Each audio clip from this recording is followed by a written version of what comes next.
Tired of juggling time tracking and invoicing, wishing there was a way to automate your client billing?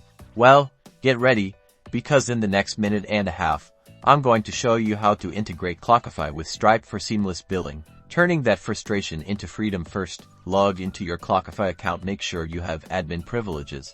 Navigate to the Settings or Integrations section, usually found in the sidebar menu, or under your profile. Every Clockify setup is slightly different, so be sure to poke around.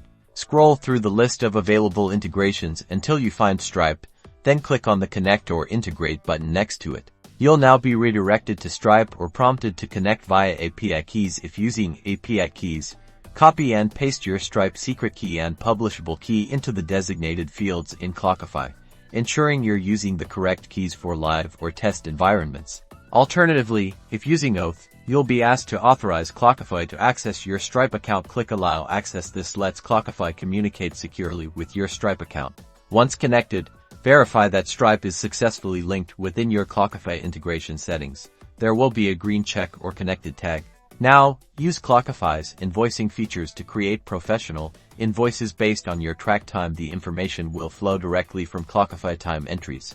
When you send your invoices, customers can securely pay you directly through Stripe using their credit cards. Automating payments saves you time and gets you paid faster. Congratulations! You've successfully integrated Clockify with Stripe for seamless billing. Enjoy the benefits of automated invoicing, efficient payment management, and a streamlined workflow.